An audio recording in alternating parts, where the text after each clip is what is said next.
At the beginning of the movie, it's said that there are only two kinds of people in the world: magicians and ordinary humans. The king of the magicians wages war against humanity, unleashing monstrous creatures and powerful weapons. Helpless against his magic, the humans fall one by one, unable to resist his dominance. Eventually, he faces King Uther, whose army is also on the verge of defeat. But Uther wields a legendary sword, one so powerful that even the magician king is powerless before it. In the end, the magician king is defeated, his magic rendered useless against the sword's might, and the war comes to an end. However, peace is short-lived. A few days later, Uther's own brother betrays him, driven by his hunger for the throne. Knowing he cannot stand against Uther's enchanted sword, he takes a dark path, sacrificing his own wife to transform himself into a fearsome demon. Meanwhile, Uther, along with his wife and young son, discovers his brother's treachery. But before he can act, the monstrous demon arrives and mercilessly slays the queen. In his final act of desperation,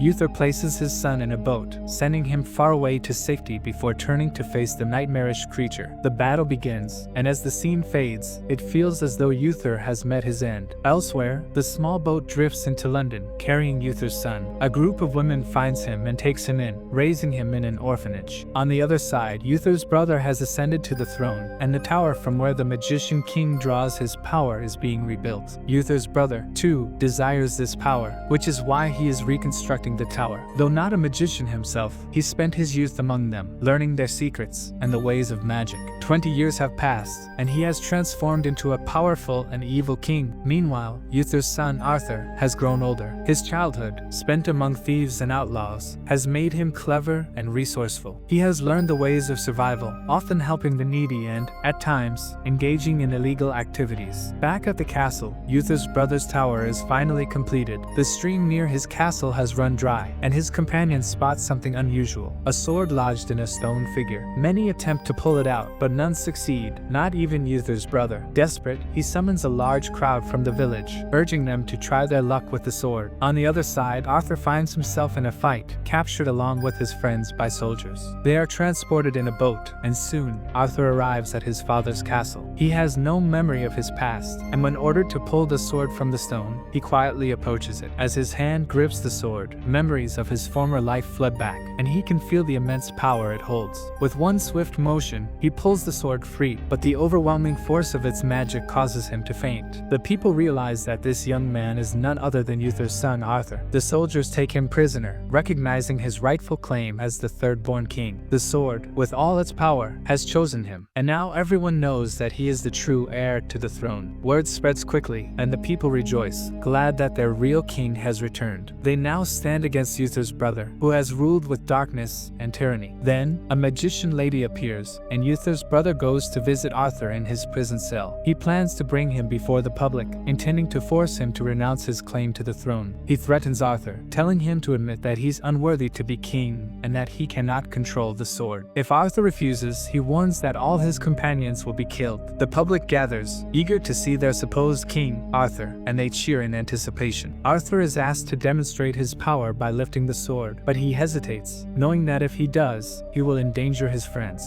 In a fit of rage, Uther's brother orders his execution. At that moment, the magical lady, known as Mage, arrives. Using her powers, she controls all the animals around her and leads them into an assault on Uther's brother's army. Meanwhile, Arthur's companions manage to free him, and together they flee, jumping into the stream with the sword. Arthur holds the sword again, but the overwhelming power causes him to faint. Mage, sensing the sword's magic, uses her abilities to examine it and discovers that Arthur has no memory of his past. Realizing the gravity of the situation, Mage decides to send Arthur to a shadowy realm, a dangerous place where neither humans nor magicians can survive. It's a place where Arthur must confront his past. Arthur faces countless monstrous creatures and challenges in the shadowy realm, but with determination, he defeats them all and reaches the tower. As he approaches, the sword begins to shine brightly, and Arthur's memories come flooding back. He recalls the moment when King Uther, his father, was losing the battle against the night demon. In a desperate attempt, Uther had thrown thrown the sword into the air, but in doing so, he was struck by the falling sword. The impact killed him, and his body turned to stone, sinking into the water. Meanwhile, Arthur, still in the boat, had been carried away, and Uther's brother had been unable to find the sword in time. Now, armed with the knowledge of his past, Arthur learns the sword's power but still struggles to master it. On his journey back, Mage shares more of the story with him. She tells him how magicians and humans once lived in harmony. However, a war broke out when Uther's brother, driven by his lust for power, allied with a magician to overthrow King Uther. Together, they unlocked the power of the tower, which gave them strength to win battles. But Uther, in a final act of defiance,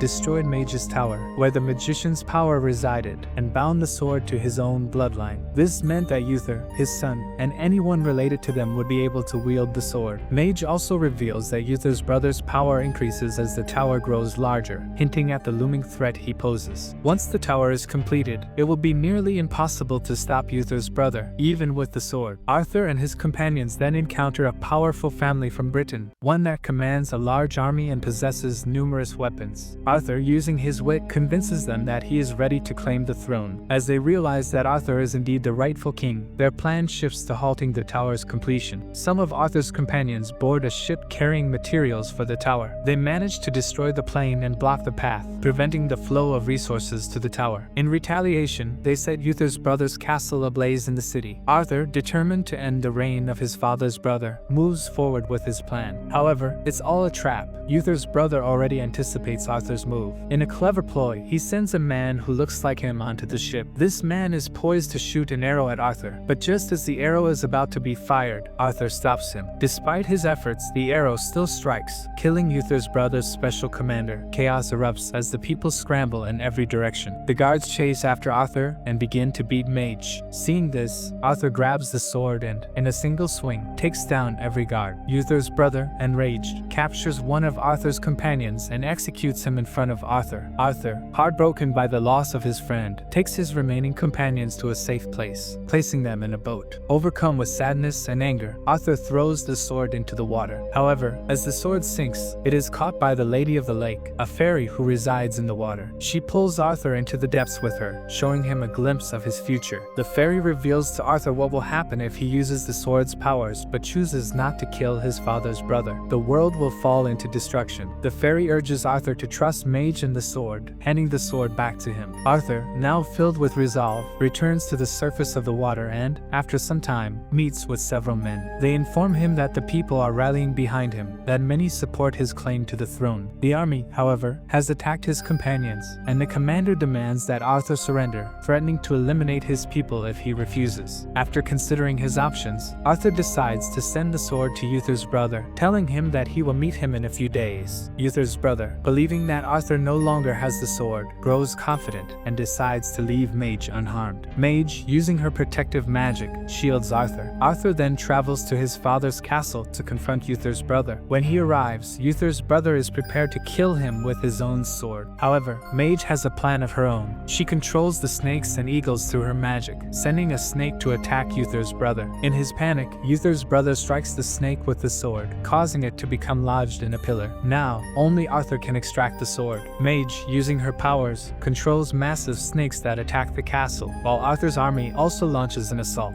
The battle begins, and everything is set for the final confrontation. Uther's brother, realizing his defeat is imminent, retreats into the cave. There, he summons the demon knight and transforms into one himself. Now fully demonic, he confronts Arthur, who emerges with the sword. The black masked guards attack Arthur, but with the power of the sword, he takes them down one by one. The remaining enemies surrender before Arthur. Uther's brother, now a powerful demon, dominates Arthur, attacking him as he once did Uther. Arthur, weakened, begins to fade. He hears the same words his father did, "Perhaps the sword belongs to me." This echoes in his mind as he recalls his father's battle. Overcome with fury, Arthur sees a vision of his father's fight. In this vision, he realizes that to wield the sword's power, he must remain calm. He must control his anger. Understanding this, Arthur regains control and steadies himself. himself. With renewed focus, he masters the sword. As he grips the sword tightly, it begins to shine. The battle continues, but Arthur is repeatedly attacked, and his weapon begins to break. Yet, when Uther's brother is struck by the sword, he reverts to his human form and falls lifeless to the ground. Arthur, with the sword's power, destroys the tower. Everything begins to return to normal. Arthur, now victorious, raises the sword high for all to see. The people cheer in joy. In the distance, Mage watches the scene unfold, content that her mission is complete. She had delivered the sword to its rightful owner. And with that, the movie comes to an end.